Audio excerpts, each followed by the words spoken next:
David, was that excellent victory rooted in Sheffield United doing what they do at their very best? Most definitely. You know, I think after the lockdown, the first couple of games, you know, we didn't play on the front foot. We kind of forgot about what we're about. And I think since the Arsenal game in the FA Cup, you know, from then we've started to be on our front foot. And, you know, I think the results have proved of why we are where we are. You know, there are 35 games in now, you know, I think the table, the points don't lie on the table. So that's truly us at our best today. Have you personally, having had to wait all season, you get your first Premier League goal and then you double your tally in the same game? Yeah, you know, I've told the lads, just don't worry, you know, when it comes I'll get a brace or something, you know, don't worry about the one goal, I'll go for two. But obviously, I've said in the press in the week, I wasn't concerned, I wasn't losing over sleepless nights, I knew that the goals were coming because I've had chances. So, you know, I've had a couple of chances today and I've managed to put them away. It's a great feeling to get my first Premier League goals at 32 and, you know, I think there's many more to come. What does it actually mean to you, though, to finally have done it? It means the world, you know. I made my debut when I was 16, still in school. Everyone's dream was to play in the Premier League. I made that dream this season, and then I've got my second dream, which is to score. You know, I think 2 years ago I got released from Ipswich Town. I didn't know where I was going to be. Got a trial at Sheffield United last year, won promotion, Player of the Year, and here I am today, you know, living my dream. Living his dream. Yet another example of Chris Wilder's management at Sheffield United. You heard him there. He came for a trial, having been released by League One Ipswich Town, and there he is scoring twice in the Premier League against Chelsea. And that, as you say, that's you know, look, clearly David McGoldrick has worked exceptionally hard at his game and to apply himself as well as he has. But again, it takes a manager, it takes somebody to drag that out of you, to find. You know, loads of managers often talk about players. There's something there, and they can't quite tap into it. They can't quite get it. Can't quite drag it out of players. Now, Chris Wilder does have a genuine knack and ability of doing that, and that's another classic example. And I keep using this as an example. They came up with Aston Villa, who have spent £135 million and sit in the bottom three. And there's a guy released by a League One club scoring. That there are different ways to manage in this league. Well, I think Sheffield United have now set the blueprint of what you should do when you come up. You look at what Fulham did last year as well. They did what Villa did. You know, they spent 100 million. They changed the goalkeeper 3 times in the first 10 games, changed the back 3, back 4, back 5. Sheffield United came up with a plan, stuck to it, barely made any changes, have a style that works, and I love it. You know, I'm a huge Sheffield United fan. I love watching them play, and that there from McGoldrick, you know, released from Ipswich Town, comes for a on trial. And then, you know, he's talking about that's his dream. And they play every game like they may not get another opportunity. And Chelsea played like they won the game before they even kicked off. And I love that about Chris Wilder. Every time his team steps on the pitch, I remember, I think it was against Liverpool, and he said they didn't compete, and he really had a proper go at them. Yeah.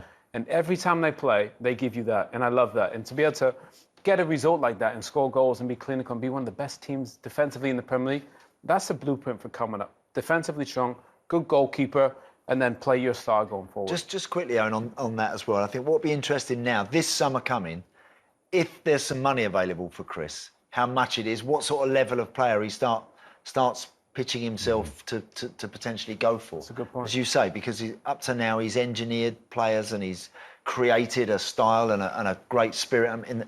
Now all of a sudden he might be in a position where he might be able to go and spend a few quid, and that's when it becomes difficult in trying to add something to what you've got. And maintain the spirit. You can sometimes lose a bit of what you've got. That's you know, that happens a lot. We see that. Change can sometimes always work in the other direction.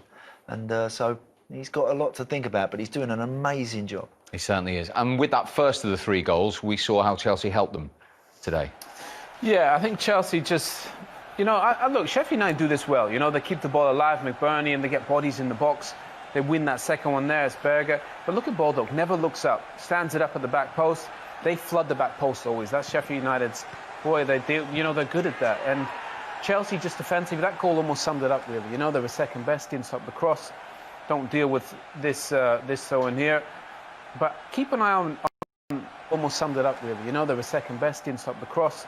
Don't deal with this so in here. But keep an eye on McBurney. You know, he just comes back into shot there. He has no desire to get back in the box like all the Chelsea defenders. He's waiting for that cross. Okay, it takes a couple of deflections off Barkley and Reece James, and Kepa's a bit unlucky, but Chelsea are too passive. You know, they're just too passive in that situation. Frank will be fuming with them defensively today. I actually think hero in as well. You can see the centre halves react, come alive. I think even though there's a double deflection, I'm still looking at the goalie there. Oh, yeah. Can you have done? I am too, Andy. I'm with you. Come on, can't you have done something a little better than that? Even if you punch this because you're not sure, you might have just knocked it to one side rather than just flat. Better than that. Even if you punch this because you're not sure, you might have just knocked it to one side rather than just flapping it straight down in front of McGoldrick. And don't know, with the goalkeeper's a big talking point, and clearly is going to be something that they've got to consider. They've invested a lot of money in him, but he's not getting better. How well worked was 2-0 from Sheffield United's point of view? Sensational, great. Played the short free kick, so now all of a sudden the boys in the box know it's going to be coming in at some. 2-0 from Sheffield United's point of view? Sensational, great. Played the short free kick. So now all of a sudden the boys in the box know it's going to be coming in at some point. Can we engineer something? Yes, they can, because Reece James and Willian don't communicate. Stevens whips a brilliant ball in, and that is a sensational header, isn't that? Andy, this is almost like a training ground one where you're not allowed to tackle. Willian, James. I mean, how far away do you want to be? 1-2. Christensen and Zuma. It's just poor. I mean, obviously that's Sheffield United, and Frank would have known that was coming, but his players looked like they weren't ready for it, and defensively they just couldn't live with Sheffield United's crossing at any point. No wonder he's fist punching there, the manager, because he knows that's a great goal. That is a classic goal, and that's a team that know what they're doing. And they've got those wing backs getting high up the field, and then just when they get the chance, he had load of time there, Ender Stevens, just put it in there and ask them to get on the end of it. Great stuff. And for 3-0 as well? Yeah, I mean, they were dominant virtually in their phase. Look, Chelsea are trying to push. Ross gets, he loses it in there, but look how willing they are. And you talk about, Andy said about better players. Players aren't going to run the channels like Musa and McGoldrick. And to be fair, Zuma and Rudiger make an absolute mess of what is a pretty easy goal to defend. And that really summed up Chelsea all day. Look at Zuma just jogging. He's got to know that ball is coming, doesn't he? Now he's got to shut that door and he's coasting and he's strolling, Owen, there. I mean, and Rudiger, that's poor feet. Adjust your feet. Come on, make a better clearance than that. He just drops it into the path of McGoldrick, who can't believe his luck. But they looked tired today, Chelsea. They looked. It looked a real flat. It looked like it was hard work for them today. And I'm surprised at that. For a team, a top team, and a team that are really going for it now to try and get in the top four, you just can't do that. OK, well, I'm sure he will not be happy at all. Let's get the views of the Chelsea boss, Frank Lampard. Frank, a bitterly disappointing day for Chelsea. Where and how did that go wrong? They were better than us. So, better than us physically, better than us in the mind, better than us with the ball. So you lose the game. Mentally, were they better? They were stronger than us. I think you could feel that. And we don't have a crowd at the minute, so you hear every voice. All I could hear was Sheffield United voices. So they were stronger in that sense. And they're good players. They're a good team. We all know that this season. So if you come here and perform below par collectively as we did, it's going to happen. What were you looking to change at half-time when you matched them shape-wise? Yeah, we matched them, and that's just obviously you respect the way they play, but we were too slow with the ball. We weren't even getting our wingers into the game, and our wingers have been fantastic in restart. We weren't getting them into the game, so we just tried to get some more control of the game, which we did have after that, but we never looked overly threatening, and they still had the counter-attack, so it definitely made us look more solid against their shape, but already at 2-0 down, you make it really difficult for yourself. Defensively, disappointing goals? Yeah. Disappointing. Mistakes. I've got to be careful to overanalyse this one, because it's what you do. You analyse all season, review, look forward.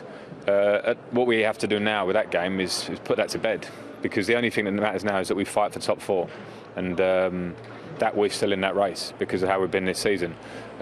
We have to put this game away very quickly, but I learned a lot, and I won't forget that.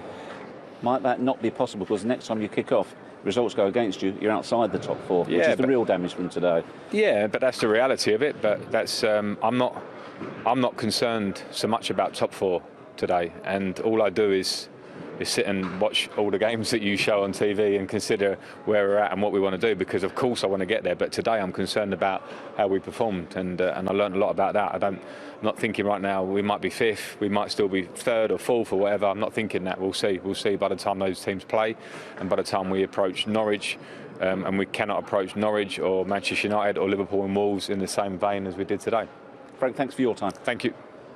Well, he was very honest there. Remind you of the situation that he was talking about there. Manchester United play Southampton Monday night. Leicester play away at Bournemouth tomorrow. If they both win, then for the first time since mid-October, Chelsea will not be in the top four, and their top four hopes will not be in their own hands. He says he learnt a lot today. What do you think he's learned, Owen? I think he learned that he's going to have a different defence next season and potentially a different goalkeeper. I think for Frank, being as young a manager he is, he's probably one of the best in terms of his interviews after the game. He's honest, he praises, but he's also critical when he needs to be. That today was a huge blow to him. I don't think he saw that coming. I didn't see that coming. And I think it just shows Frank made it to the top because he was ruthless and he worked hard and he made decisions when he had to. He's done it as a manager, and I think that today will show him that he needs to do something slightly different defensively next season, personnel-wise. They've conceded more goals than any team in the top half of the table. But when he talks about mentality as well, is that more of a worry? Well, because he was able to become such a key player at Chelsea and such a serial winner that they had that mentality. A lot of those boys in there haven't got it. A lot of those boys in there are still trying to find their way to develop into pretty much guaranteed starters. Reece James, a talented lad, ball watches, still sleeps and drifts through games too much. Kurt Zouma has been around for a while now. We're still asking questions of him about, is he really good enough to operate at a top club in the Premier League? I don't think so. And I think Andreas Christensen alongside him as well is the sort of guy that mentally you can wear down and you can physically impose your will and your game on him, as we saw happen today.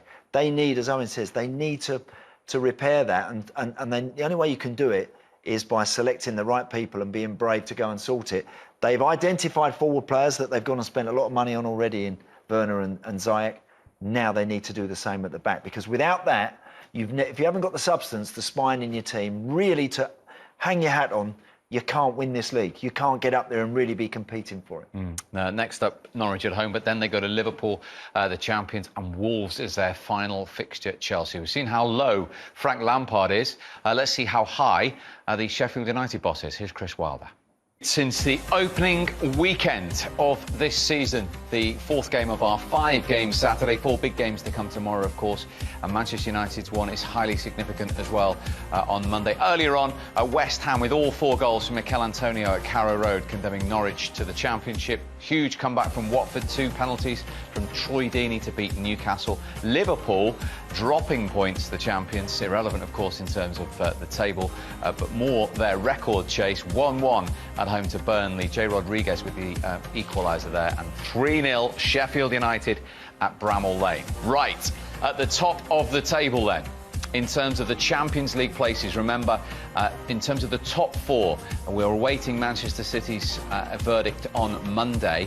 Chelsea stay on 60 points. Leicester play Bournemouth tomorrow, and Manchester United at home to Southampton on Monday. If both Leicester and Manchester United win those games, Chelsea drop out of the top four for the first time since mid-October, and the top four hopes will not be in their own hands. And as we say, Sheffield United, what a story, another chapter penned. 54 points, top 6, only 4 points behind Manchester United.